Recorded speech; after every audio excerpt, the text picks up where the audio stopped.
paz para a igreja. Nós vamos começar lendo no versículo de Efésios, capítulo 5, 18, que diz: E não vos embriagueis com vinho, em que há contenda, mas enchei-vos do Espírito. O apóstolo Paulo está dando essa direção para os crentes efésios, para que não se embriaguem com vinho. Então era comum alguém se embriagar com vinho. Mas hoje que nós estamos em casa e você está muitas vezes aí preocupado, ansioso com essa situação, se nós fôssemos parafrasear esse versículo, diríamos o seguinte: mas não fiqueis à frente da televisão, porque tem o mesmo efeito do vinho. O vinho traz contenda, ele traz uma confusão mental. A televisão está fazendo exatamente isso com muitos crentes. E Paulo recomenda aqui: mas enchei-vos. Não se encha das coisas da televisão, notícias ruins. Passe o seu dia enchendo, mas do Espírito Santo. Enchei-vos do Espírito. É interessante, quando eu comecei a ler esse versículo, eu fui para a versão interlinear, grego-português. Eu tenho, na verdade, grego-espanhol. E diz aqui a palavra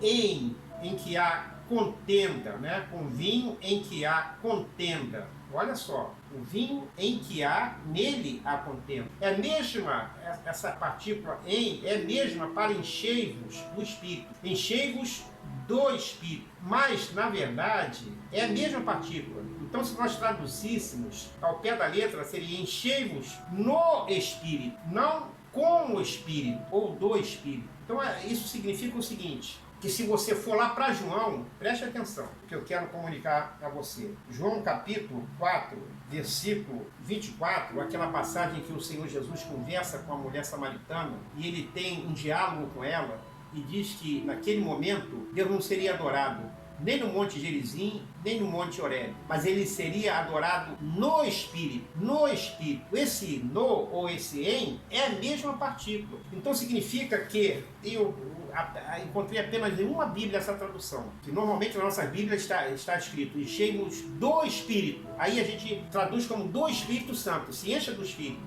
Mas a tradução correta do grego, eu encontrei numa Bíblia essa tradução, inclusive eu fiz essa comparação. O correto seria dizer enchei-vos no seu Espírito, porque o apóstolo Paulo fala Deus será adorado no Espírito. Então nós temos um Espírito. O apóstolo Paulo diz que nós temos corpo, alma e espírito, em 1 Tessalonicenses. Nós precisamos agora entender que a vida espiritual começa no nosso espírito. Quando nós aceitamos Jesus, o Espírito de Deus entra no nosso espírito. Ele não entra na nossa mente, na nossa carne, no nosso corpo. Ele entra no nosso espírito. Então, para que a gente precise viver a vida espiritual, tem que ser no espírito. Por que a gente fica muito preocupado, ansioso com coisas da mente, da emoção, da nossa vontade, quando a gente tem o espírito humano, no qual está o Espírito de Deus? Então, não vos embriagueis com vinho, mas enchei-vos no seu espírito. Volte para o Senhor, experimente andar no espírito, andai no espírito e não cumprireis as obras da carne. O espírito milita contra a carne e a carne milita contra o espírito.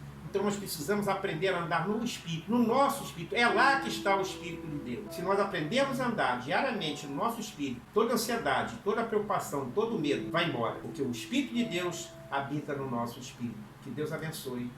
Amém.